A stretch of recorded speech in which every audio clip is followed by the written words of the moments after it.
Hey, welcome. I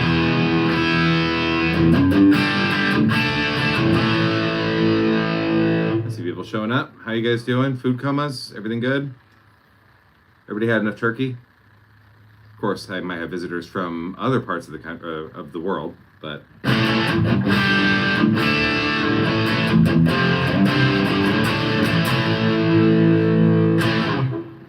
you have to forgive me. I've been recovering from a really nasty cold for kind of like 3 weeks. My son caught RSV, and that was not easy. So I don't know. I've been reeling from bronchitis for the last 2 weeks or so. So the family's out. I am home alone. No Thanksgiving dinner for me tonight. I'm just hanging here, recovering. Don't want to cough on anybody. This is the most simple way to interact with people, I guess, without getting you sick.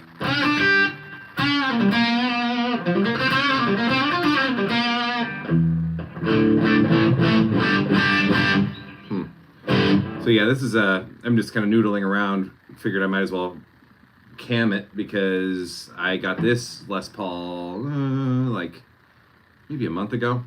It's a 2010 traditional with a AA flame top, and it's got like this crazy bear claw down here. I was not going out to buy one of these, and I played it, and that was a big mistake. So that's like one of those little traps you get stuck into when you are when you're like going to music shops versus like Reverb or Craigslist or anything like that. And when you're dealing with picking up an instrument and playing with it, you've immediately bonded with it and you just can't let it go. You don't want it to go to someone else. So I had to jump on this, and it's kind of changed everything for me. Also behind me is this Marshall, which is what I'm playing through. It's a JVM 210H. It's also new, and I'm running it through a 1960A cabinet, as well as, what is that down below? It's a VHT 212 something. I can't remember what's in there. I know it's a couple of Eminences. But I found it in storage, and I'm like, I might as well, I don't know, just pull that in and make like a 3/4 stack. That'll be fun. And honestly, it's it's everything. Like this is defined so much about what I want my guitar to sound like. So who is here? Let's see here. No one's talking. But there is a live chat if you want to chime in.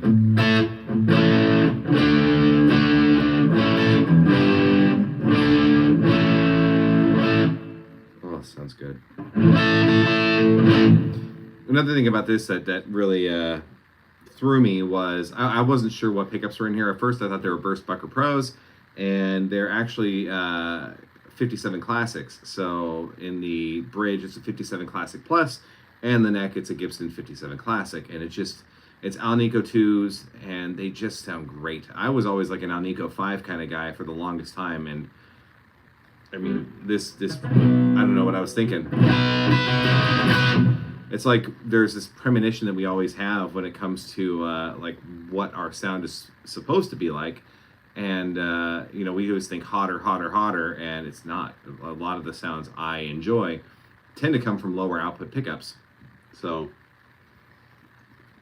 a lot has changed. I don't know if this is a subscriber coming to visit. A lot has changed since I've been off the air. Got rid of a few guitars, brought in a bunch more. And this being one of them. And this amp, this Marshall JVM, it's really ruined every other amp that I have. I have a lot of amps, and I've sold quite a few since I was off the air. And I had to get rid of my Fender Hot Rod Deluxe, and I got rid of my Fender Excelsior. That broke my heart to do, but I had to pay for this thing. So, wow. This thing is everything to me.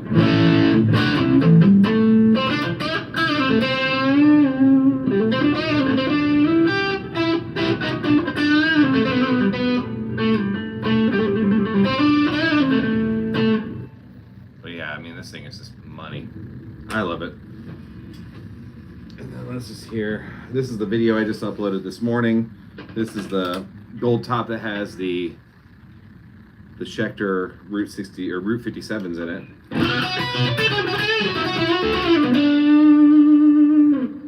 These things sound great.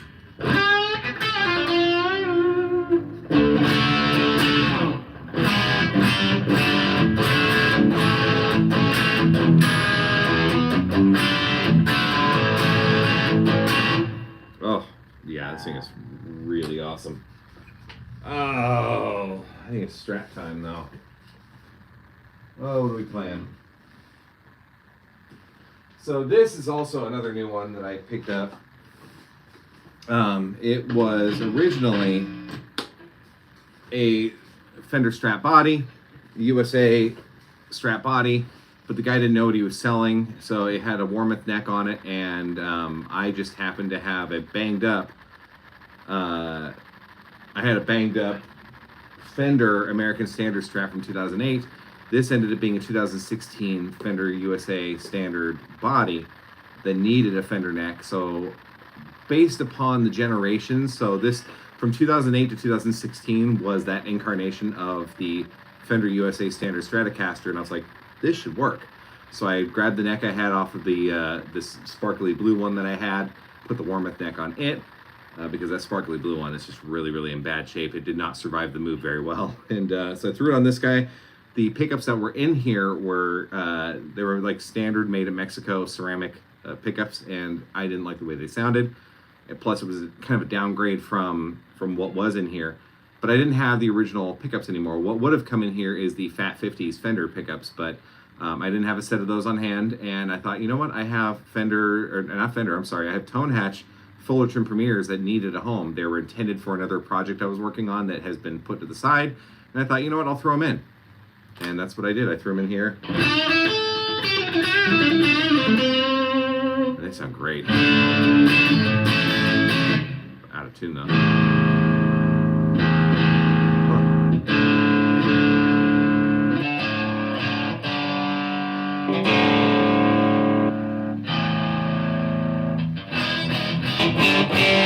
So stratty. So stratty.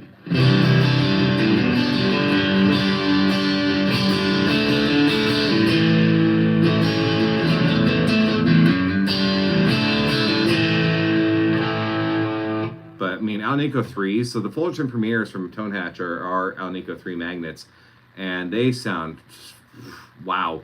This is like the strattiest of strats that I have, and I thought it was going to be able to like maybe turn around and sell it and make a quick buck, and I played it after I was done putting it together, and I'm like, nope, this isn't going anywhere. This is staying right here. And when it comes to like, you know, an Alpine or like a classic white, oh, look at that red light in there. Huh. When it comes to like the Olympic white color, it's just that nice offset, kind of like a bone white with a white pick guard, white single coils. It's such a classic look that I had to go with it.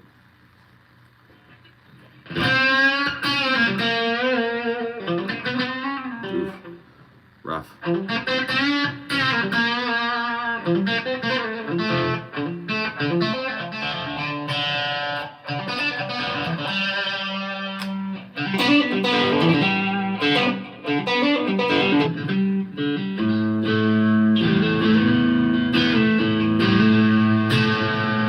That's the thing about this Marshall too, going back to that, returning to the Marshall thing, it's like, it's even with the Strat, it's just like magic.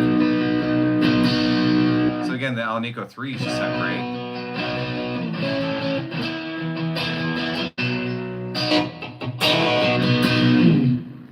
I mean, realistically, like if you are interested in picking up a set of single coils, I mean, you can't go wrong with Tone Hatch. Seriously, I've A/B'd them against a lot of the big players out there for less than $100. You really can't beat it. And there's a lot of other like stuff out, a lot of other brands. Guitar Fetish comes to mind. That is an easy and very accessible parts company. And honestly, like you really can't beat a set of USA made pickups. Guitar Fetish stuff is usually imported from somewhere in Asia, usually China. And they design it, they send it over there for the build, and then it comes back and they sell it. But Tone Hatch is a single man operation in Nebraska, and he just hand winds everything. It's amazing stuff. You can can just hear how chimey these are.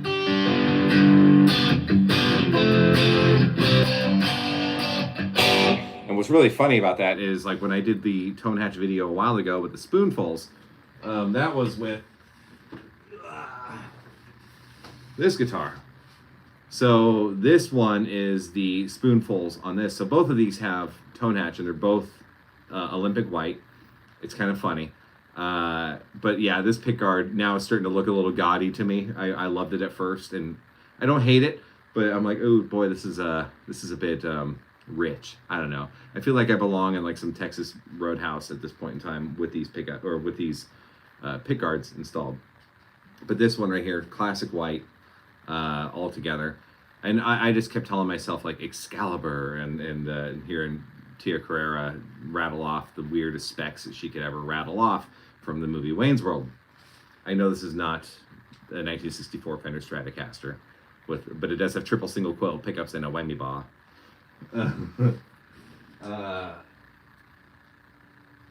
Yeah.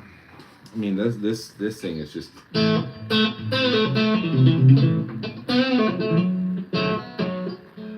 apologize. I'm sticking my big butt in front of the camera. Yes, I have put on weight since I've been down. Let's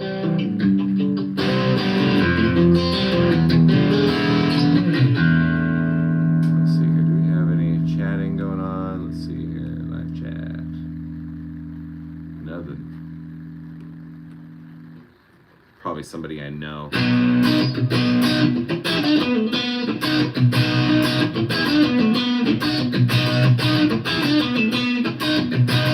Oh, it's the sound.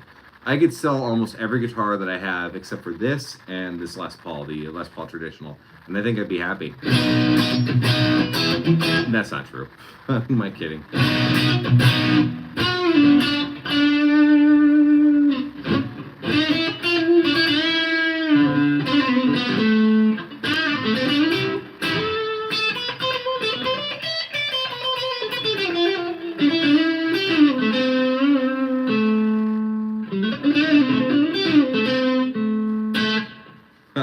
Pretty great.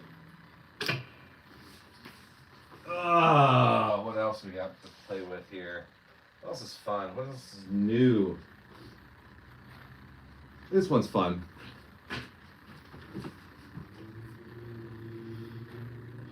This one's probably going to go bye-bye soon, though, because I really don't have a need for it. I want to have a need for it, but I just find it lacks a lot of presence. Like, it sounds like a sock has been stuffed into the Marshall. I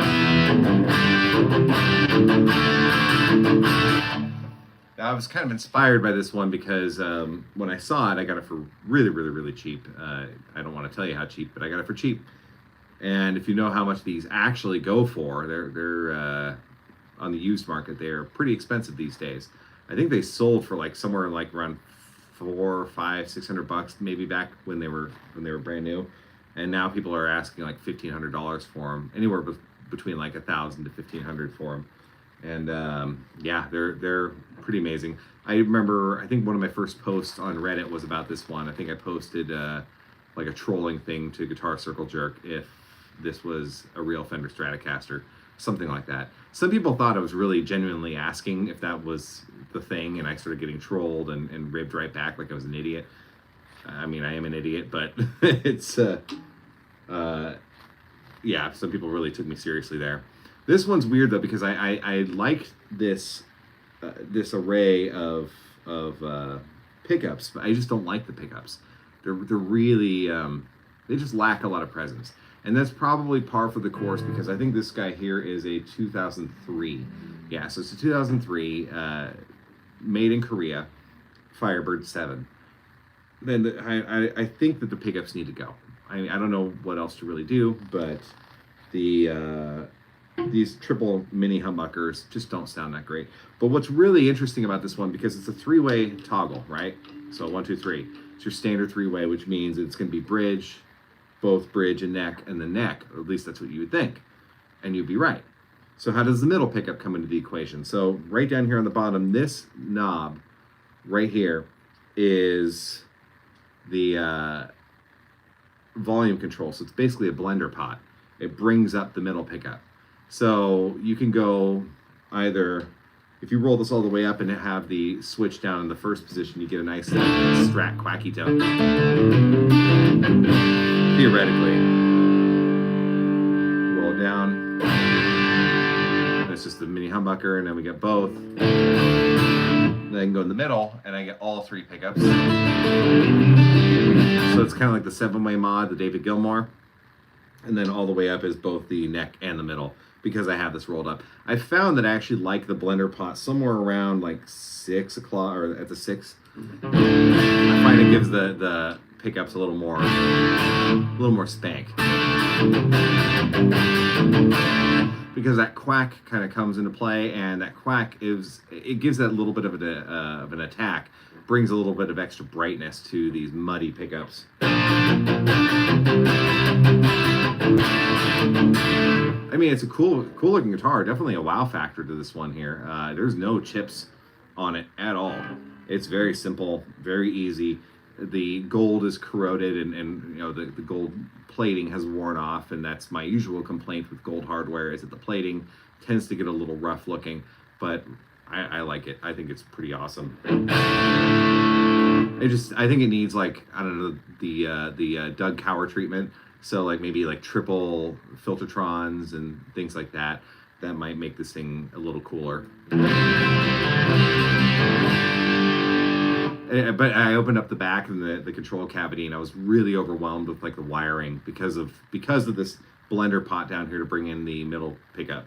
It's a lot of wiring and not a lot of space in there. That makes it a little tricky. Oh, what else is fun? What's really weird though is, like I was saying about the Marshall JVM back there, is it makes almost every guitar sound great, and I mean it makes this guitar sound better. I mean, I've played it through other amps, and I've just always not been very wowed by it. But the Marshall does make this sound pretty good. Boy, I think it's... Oh yeah, I need to tighten that up.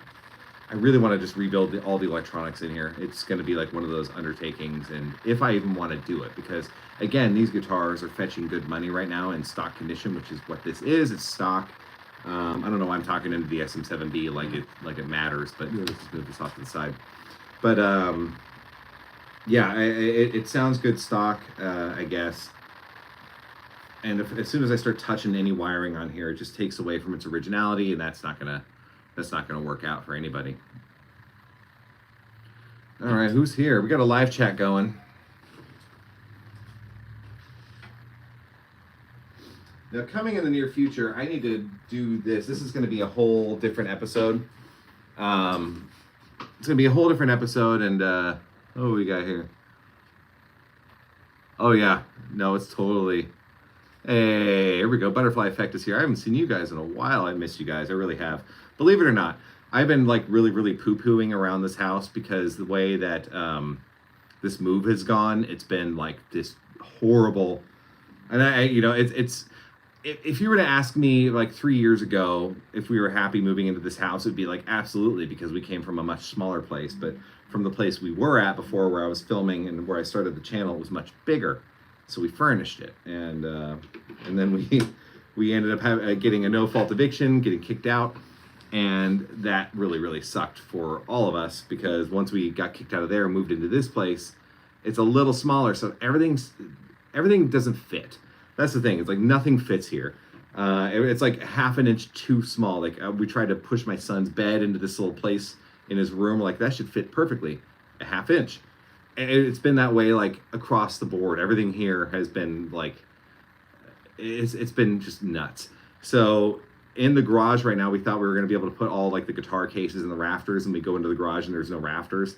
It's just like, so all the guitar cases, and there's a lot, they're just all over the floor. So I'm going to end up building a loft in there, I think, just in time for us to probably get kicked out of this house when a no-fault eviction happens in a year and a half.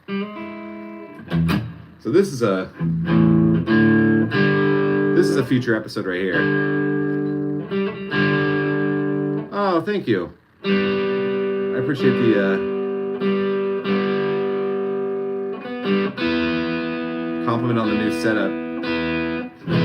Now, I'm also recovering from a bit of a cold. My son got RSV, which is the new rage right now with kids. They're all getting sick. So my son started kindergarten, went to school, started getting sick like crazy, caught like strep throat, RSV. And then I caught RSV off of him and got sick. And then I developed bronchitis. So I've been reeling from that for the last 3 weeks. Not COVID, though. I still have yet to catch COVID. But this one is interesting. This is a 5120T, I want to say. This is an older style Gretsch Electromatic. And when it came to me, I found it used. And it had a set of gold Epiphone humbuckers in here that were installed really poorly. And I quick and dirty threw something in. The wires were spliced. So this thing needs a lot of help still because inside this cavity is like spliced wires. But I decided to throw in a set of GFS Surf 90s to see like if I can get that de-arming sort of that sound. And absolutely, this thing is crazy. So this is going to be a future episode where I review the GFS Surf 90s.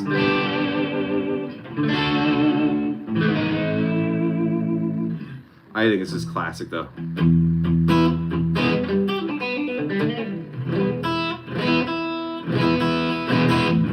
I lost some people. That's fun.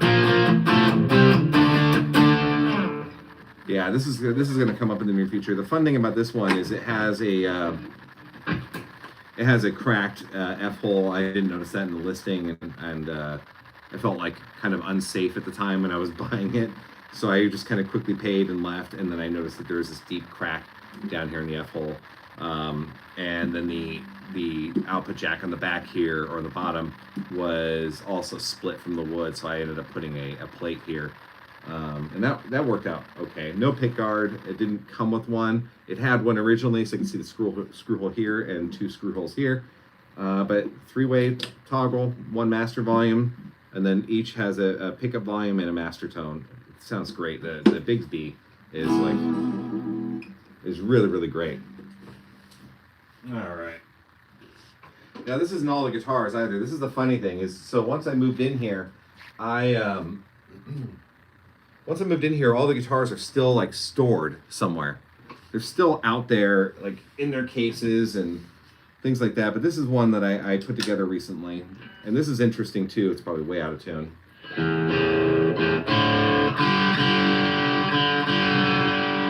So basically, I'm showing you guys all the guitars that.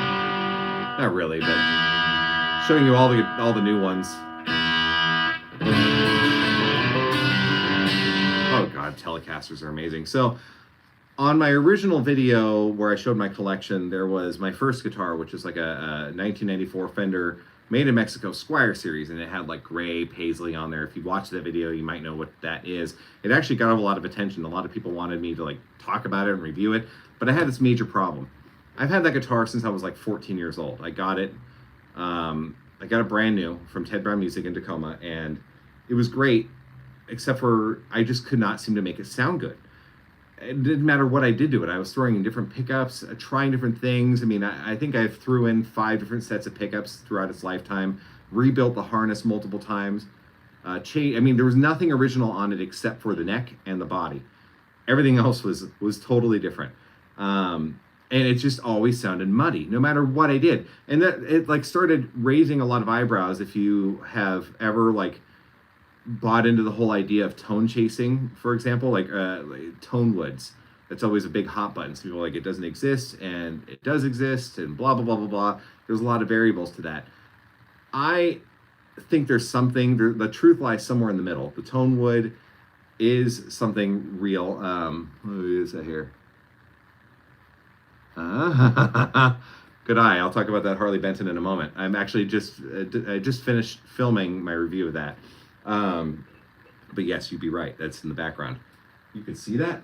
Is that there? Man, that is really dark. Where is it? Where is it? Oh yeah, there you are. Right? Right? I think I have to move more out of the way. It's there, yeah. It's really black. But anyway, so back to the point is I ended up finding this guy on OfferUp who was selling this all parts neck and this GFS double bound body, and he was getting rid of it with a pickup for really, really cheap because he was going to experiment with some stuff and just never got around to it. So he finished the neck. The frets are beautifully done. There's no fret sprout whatsoever. And the GFS body is actually pretty spot on as well. So I just moved all the hardware from my old 1994 Made in Mexico Strat to this. And for whatever reason, like I know tone wood is apparently a myth, I've done nothing to the wiring whatsoever. I transplanted everything, pickups and all. And this guitar is so much more spanky and brighter. It became like just it became a thing.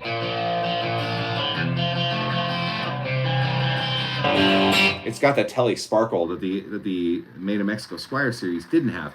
And the old Squire series is apparently popular. The wood is so soft. Like I think I've stripped a number of screw holes on that one. But this one just sounds great. It plays great. So this is kind of like my first guitar, but not at all. If that makes any sense. I don't know. I'm like trying to keep it close to my heart. Like I can never part ways with this because it's the evolution of my original guitar. Although there's nothing on it that's the same. Everything's been transplanted. So I got a Goto in-tune bridge on this one here. CTS Potts 250K with an orange drop cap. Oak Grigsby 3-way switch. And then Planet Tone 69 telly pickups in here. And yeah, this thing is nice. I am in love with it. Real quick. All right, let's see here. Let's pull this guy up since it was called out. So I'm not going to play it because I don't want to spoil the surprise. But yeah, this is what I'm filming right now. This is the Harley Benton ST20HH, I want to say. And this is like their take on the Jim Root USA Fender Stratocaster. So the USA Strat has the EMG 81 and then the 60. So this has their like, what is it, HBZ pickups. They're really not specified as to what they are, but yeah, this is it. Oh yeah, the twangy high, there's a need. Like you might not even be into Telecasters at all, but sometimes having that arsenal of guitars, those various tones to kind of hit that nail on the head is ideal. Because if you ever go back and watch, like, I think one of the big videos that I grew up with watching, because I was a huge Metallica fan. I was a drummer, long hair, and I used to play double bass drum kit. And Lars Ulrich, for whatever reason, was my idol. As I've gotten older, I've realized he's not that great of a drummer. But back then, when I was a highly impressionable kid, that dude was everything to me. So I watched a year and a half in the life of that double VHS video, and I remember watching James Hetfield play like all these grandpa guitars, like Telecasters and like the Gretsch White Falcon. I'm like, how dare he? He's like not playing his Flying V or his Explorer.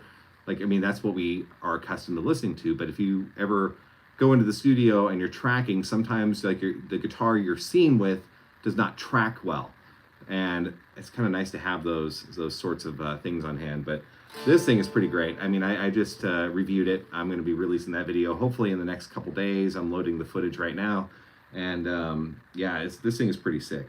I believe they're like $118 right now on Thoman's website, and shipping to me was like, I think it was like $72 or $73. So like you can get one of these for less than $200. It feels weird to pay shipping like that's more than half the cost of the guitar itself, but still, if you just do the math, and it's not that expensive to have one of these for less than $200, brand new, mind you. Then you might have to wait a little bit because it's going to have to get imported and what have you or whatnot. I should stop saying certain key phrases, but yeah, this thing is pretty sick. Battery box in the back. It's full active circuitry, hardtail. Got like a hip shot style bridge, 3-way blade switch, 1 volume. And I think the point I was going to make in my video too is that this would make a great mod platform. So if you ever compare the specs between the USA Jim Root version and this, it's there are some differences, but for the most part, like you can probably swap the neck out, put like a maple neck with an ebony fingerboard, no fret inlays, and have like nice oversized CBS style headstock, and no one's going to know the difference.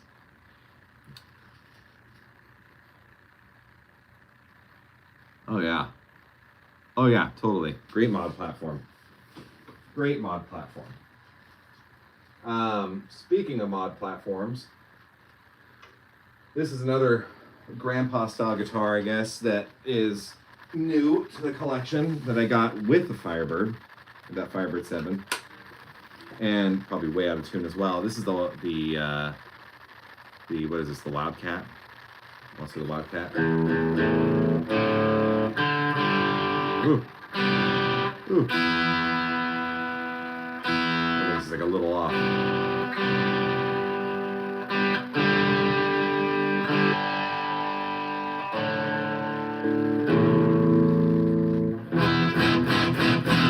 So this one's interesting too because these can be had for cheap. This is I want to say it's a 2001 Wildcat. So it's made in Korea. They're all made in China these days under the direct supervision of Gibson and Epiphone. But back then, these were getting made in places like Court and Samick and what have you. I have a soft spot for these. And it's really funny because when these go used, I always find them for like around like $350, $400, $500. And I got this one for, I want to say 200 used, and it's immaculate. There's no chips on it. I mean, there's a couple little hairline scratches, a little belt buckle rash, but nothing that can't be buffed out if I really, really, really wanted to do that.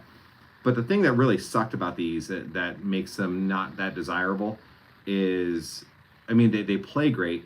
They're easy to work with, but sometimes the like I think it's like 6 feet of wiring that goes into these originally. So as you can tell on this, I put some Filtertrons in, and I did this all during downtime. I should have been filming this entire time because I've been modding and doing all sorts of stuff and just never got around to doing it. I'm like, screw that. I'm gonna go ahead and just keep working, keep my mind occupied. But they have some dog ear P90s in here and like 6 feet of wiring, and I just did not think it sounded very good. There was a lot of capacitance added to that because of all the wiring, and it ruined the tone. So I decided to throw some Filtertrons in. I got a set of these are not TV Jones. I had a really hard time trying to decide if I wanted to put TV Jones Filtertrons in. That just made no sense because I would have paid more for the pickups than I did for the guitar. So these are Artec. They're like generic branded. Artec is like another one of those brands out there that is like importing generic pickups. I don't want to say they're generic. I assume they're generic, but kind of like how Guitar Fetish does. They take these pickups in from China, somewhere in China, and then they put their name on them. And I think Artec does very similar things. So again, these are Artec. There's no stamping on the metal, which I like. The GFS versions will say GF-trons, and for whatever reason, that just grinds me the wrong way. I'm not a big fan of seeing weird stamping like that. I don't even like Seymour Duncan pickups, for example, are like some of my all-time favorite pickups, but I can't stand the Seymour Duncan writing on the pickups themselves. It drives me nuts. So I like my stuff to blend in. Anyway, so these are TV Jones dog ear adapters. So they're P90 dog ear adapters that the Filtertron's mounted to, and then the Bigsby style bridge, which back then was just branded with the E for Epiphone. It was really, really stiff and it couldn't hold a tune. So I took some what did I use? I think I used garage door lubricant. I thought, that'll work. Because I looked at the bar here, the mechanism, and it resembled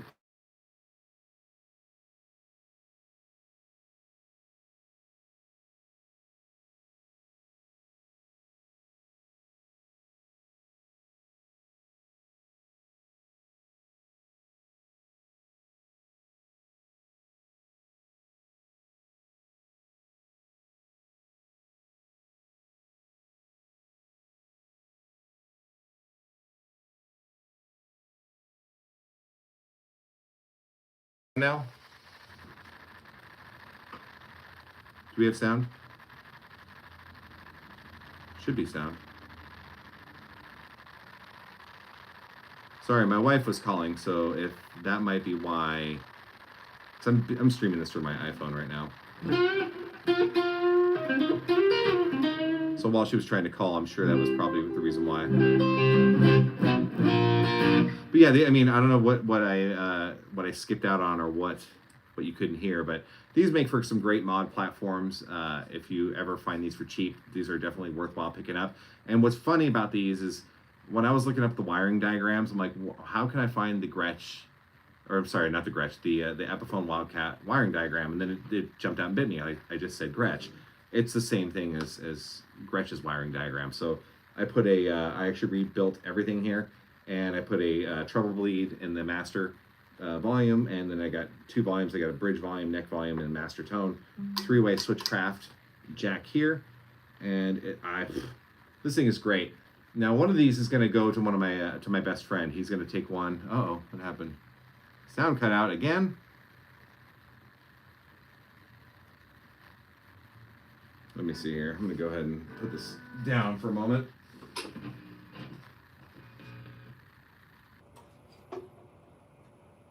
Don't drop it. Don't drop it. Oh, we're all good. Okay, we're all good. No, you got... okay. So, let's see here. This is another one. This is probably my latest one that I brought in because it came to me for next to nothing. I think this is like 120 bucks. You really just can't go wrong with P90s. This is the Hammer XT series. Nothing to write home about, just something to have. And something that needs to be tuned.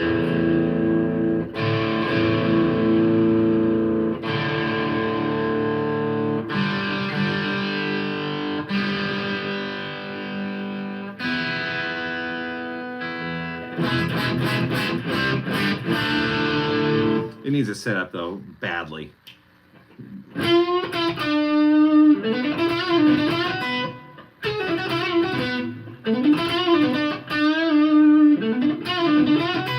Yeah, it's gonna be fun to noodle around with. It has a broken nut on here. I gotta order a new nut, and I might redo the harness. I'm not really sure.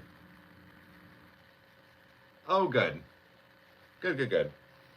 So, yeah, this thing is going to probably get a new harness if I decide to do it. You know, there's always that part of my own thinking where I did that video where your cheap budget instrument will always be a cheap budget instrument, something to that effect. Boy, that was a fun one, because that was a fun video because it triggered a lot of players.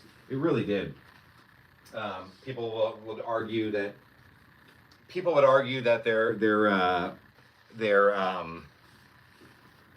that, you know, like, you should always mod for yourself, and that was always the point I made. Like, always mod for yourself.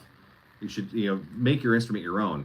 And a video I've got on the fire right now in the works is talking about those iconic players out there who have like made their own instrument, if that makes any sense. So, like, I don't know, Stevie Ray Vaughan, for example, that's an easy one. His was multiple different parts from Fender, and like the pickups he ended up using in his #1, like the famous Sunburst with the inverted bridge, which he did to mimic Jimi Hendrix. He was using like underwound 59 Strat pickups, and those underwound pickups gave him that sound. Texas Specials, which came out later, those were designed with him in mind. Like, he worked with them, and then Jimmy Vaughn stepped in to help finish them. He never got to play those, and those were really, really hot. So most people who are looking for like that Stevie Ray Vaughan tone, you want to go with something like underwound and very, very vintage spec. And I think, like, for example, the Tone Hatch spoonfuls that I demoed in one of my videos, that's probably the closest thing on a budget you can get to that original Stevie Ray Vaughan tone. Uh-oh, what's going on? Something's happening. Anyway, so there's that, and where was I going? Oh, family's home. So yeah.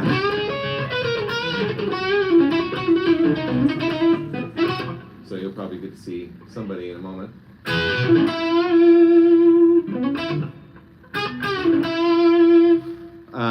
Where was I going with any of that? This is cold medicine talking right now. You lose your train of thought.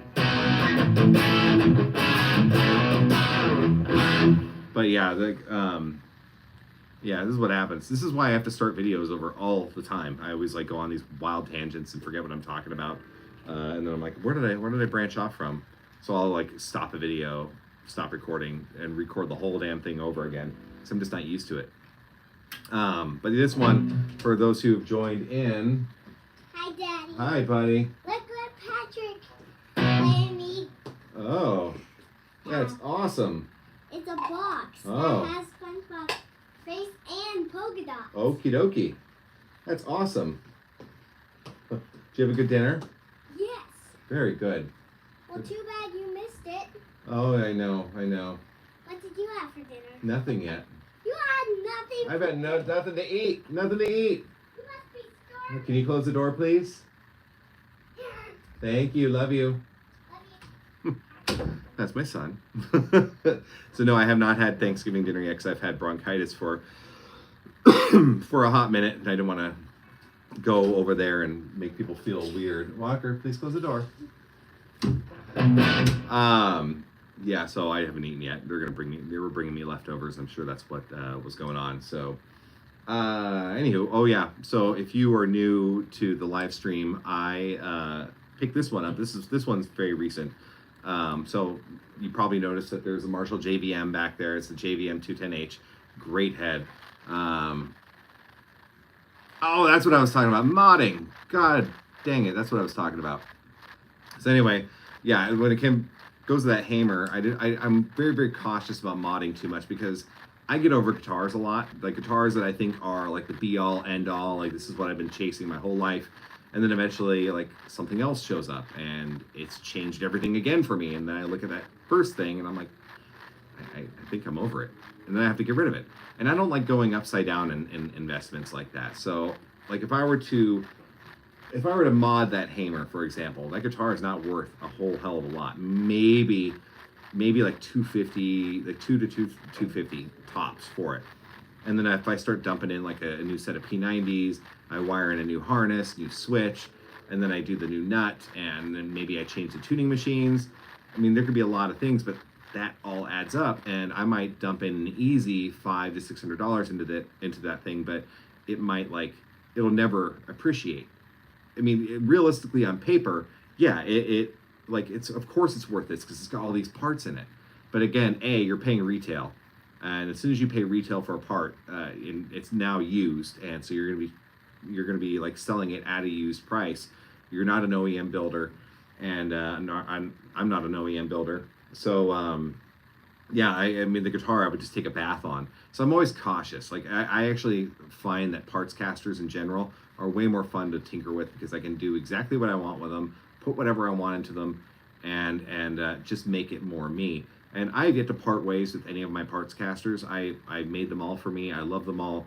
And yeah, it's an interesting thing. But going back to parts casters again, like it is fun to be able to do your own setup because you are making a guitar more you. So like I said, Stevie Ray Vaughan was one example. Then there's like gosh, I mean the most game-changing of all the examples is Eddie Van Halen, who made not only a parts caster that worked for him, he changed and revolutionized the entire industry. I mean, there's a video that's also on the horizon for this one too, which is just that, parts casters that have revolutionized everything, and another video which specifically dives into Eddie Van Halen and how what he did changed the industry, how brands owe their entire existence to that man, even though he had nothing to do with them. For example, Ibanez. Ibanez is one of those brands that's been around for a long time.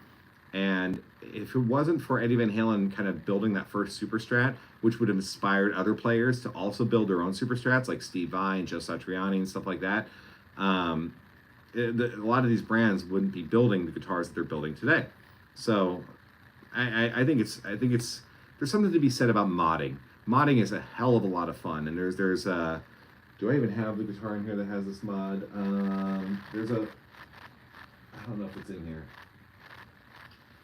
It is in here. So there's a mod that I love to pieces, and I put it on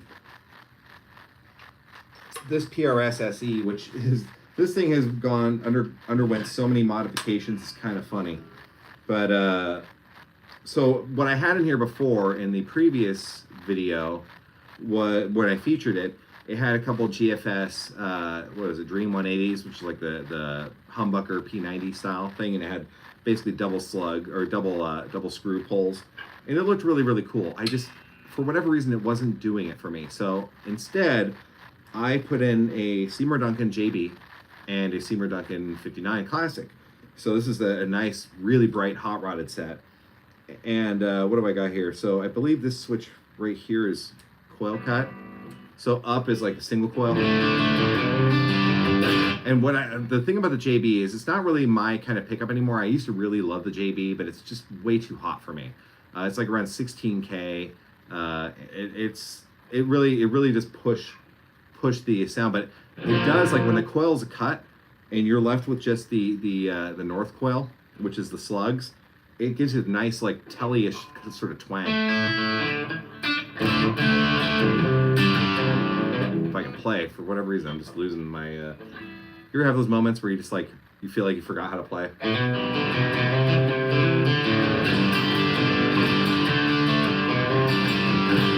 Still a little hot, but I get a little more smack on it. Now, I have a coil cut on this as well, so now I'm back in full humbucker.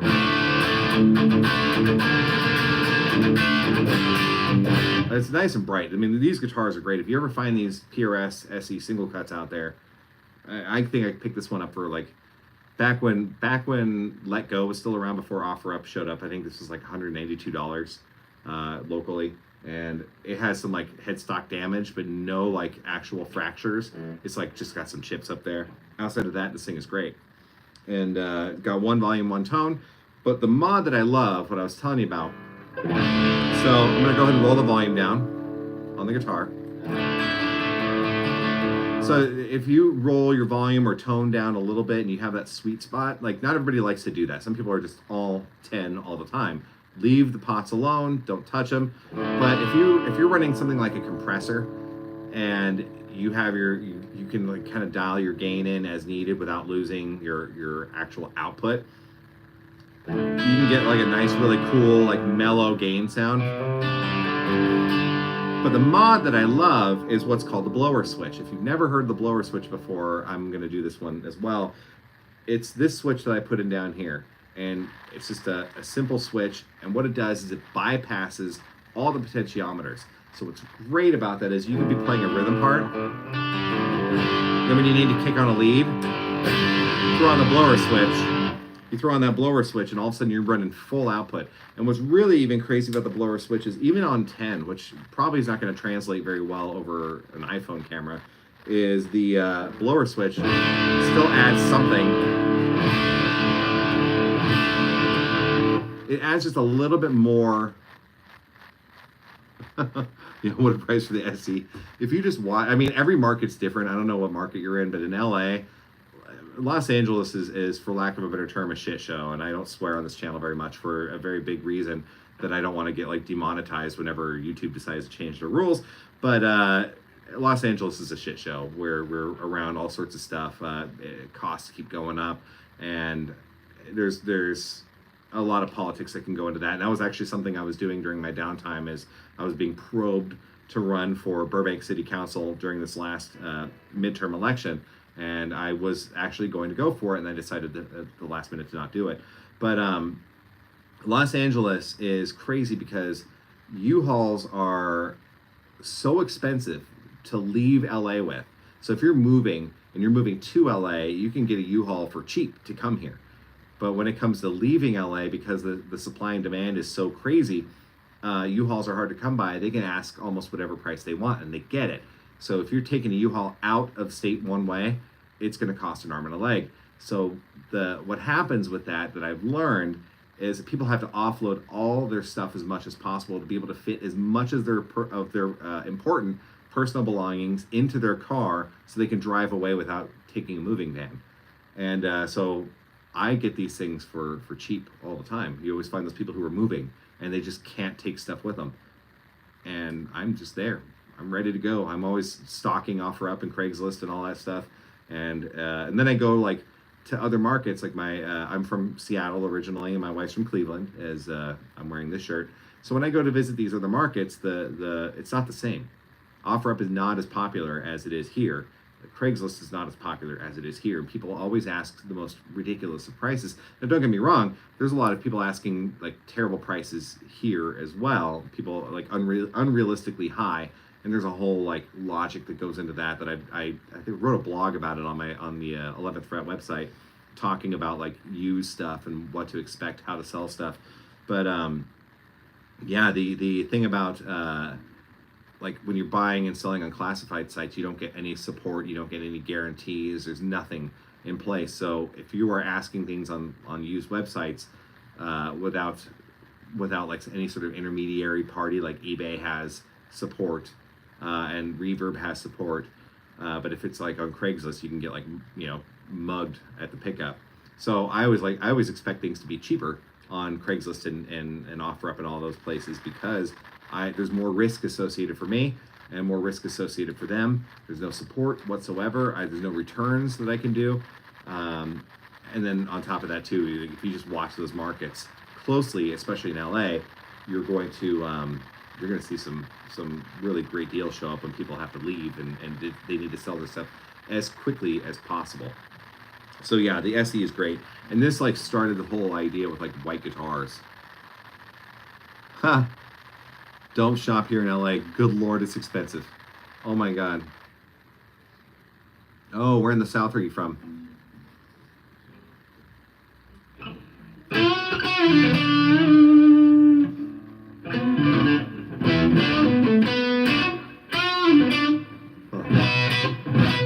thing I love about these SEs though, I mean, like, I'm not a big fan of Paul Reed Smith guitars. I like the way that they look. I think they're pretty art pieces, but I historically hate the way that they sound. It's very rare I could pick one up and plug it in and go, ooh, that's good. Usually for me, it's like, ooh, that's muddy. And yeah, I just never really liked their sound. But this is pretty great. Like like they play great. That's the thing about PRS, is that they look great, they play great. I just hate the way they sound. So now that I have Duncans in here that are pickups I do appreciate, that I had sitting around, this thing plays great. And this wraparound tailpiece here, this is probably one of the coolest things ever. There's never any intonation issues with this at all. I'm probably gonna have some right now, but this is an open chord, so I just like, so I got some strings that are open, mixed in with some 12th fret and 14th fret plugging. No issues.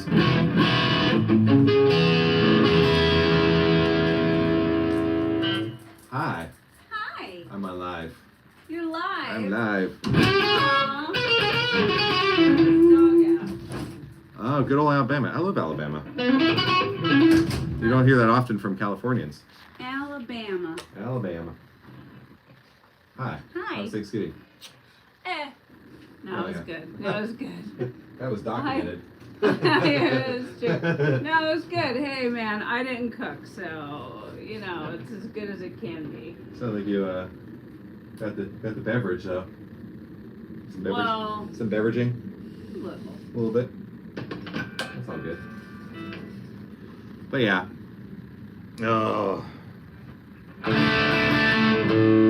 What you doing? You're still in frame. What's going on? I'm waiting for the dog to come back in, and then I'm going to go back inside and try to keep it important from coming out. Cool. Did you bring me back some stuff? I did. It's all in the fridge. Yay. Thank you.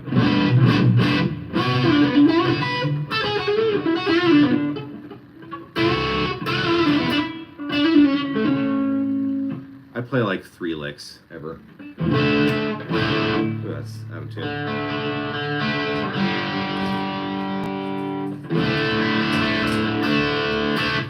Always fun.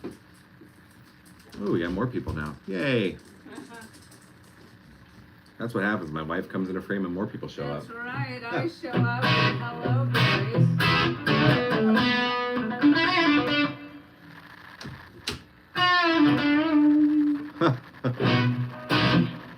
I'm always paranoid about my guitar face too. That's a whole other video too. I'm on the fence with even showing it because I've collected a lot of guitar faces. My wife has a theory about what guitar faces resemble. So I'm gonna have fun with that one. Probably get in trouble. People who won't appreciate me calling their faces as looking like something else, but that'll be coming in the near future. But yeah, that's that. So what do we got? What else we got going on? I mean, any questions for me or message retracted? What is this? Band Nerd Bird 7. I should probably look at that more carefully. But yeah, I mean, as far as like not that anybody really cares that deeply. This channel's still new, still growing, and I went through this whole like poo-pooey phase for a bit, trying to figure out how I'm going to set this room up, and oh, it's wonderful having you here. I'm going to be going in a moment too because I have yet to eat. I've been homesick, and so I brought leftovers, and I'm going to go eat those. But thank you so much for joining, and I appreciate that. I'm going to be heading out in a moment too, but real quick, yeah, I apologize for anybody who's been hanging out. It's funny because I've been on Reddit and all those places, Instagram, and a lot of people found the channel through me on there. So it's always fun to be able to be like integral to that community. One of these days, the goal is to get ribbed and slaughtered on r/guitar circle jerk over at Reddit because they seem to love tearing apart Tyler Larson at Music Is Win and Glenn Fricker at Spectre Sound Studios and Rick Beato and Rhett Scholl. I'm like, maybe one day I'll get there. That'll be when I know I've achieved success. But yeah, so the channel's coming back. I still have some things I want to do. I've got like, obviously there's artwork leaning on the walls behind me. The TV's not on yet. And I'm looking at putting slat wall back there, build some faux walls so I can at least hang some guitars. Because right now there's a lot of guitars that are in storage. So if you're familiar with my collection, there's some things that are not behind me that you might wonder where they're at, or maybe not at all. Yeah, it's I had standards. That was a big thing. I had a lot of standards as to what I wanted to accomplish with this channel, the image I had, and it's that artist's curse, right? It's you tell yourself like you're just not finished yet, so I don't want to release this product to the world, and nothing's ever good enough, right? Your song's never finished, your painting's never done, your drawing isn't right, whatever it is, there's just something missing, and from the onlooker, from your peers and friends, they're gonna be like, you're done, wrap it up, move on. And that's what I had to like basically tell myself. A lot of you guys came back and found me and said, where are you? What happened? Where'd you go? And I'm here. I've been busy just modding and taking in new guitars and all that fun stuff. But yeah, I'm here. I'm back and ready to go. And yeah, for the time being, I just kind of stopped giving a crap about what's behind me and thought, you know what, let's just get moving. It's time. So I partnered with Schecter, as you probably saw the Schecter video that I posted earlier this morning. Partnered with them and got a set of pickups from them, and it's amazing. I've loved working with them. Partnered with a lot of brands, and I owe them videos.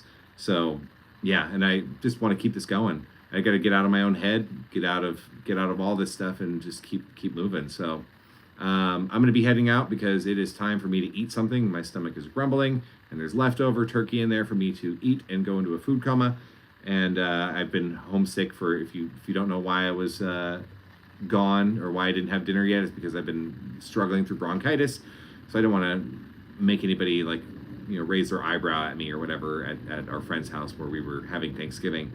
And yeah, so leftovers are here. It's time for me to eat. But if you are not a subscriber to the channel, please consider subscribing and hit the bell notification. I'm editing another video right now for the Harley Benton behind me and all that fun stuff. So thank you guys so much. I really, really appreciate you guys coming by and joining me, and big love to everybody. I'm super thankful to each and every one of you guys. I can't say that enough. Yeah, so take it easy, everybody. Thanks for joining me. I will see you guys next time. How do I end this thing, right? Oh, thank you, Butterfly. How do I end this whole thing? How weird is that?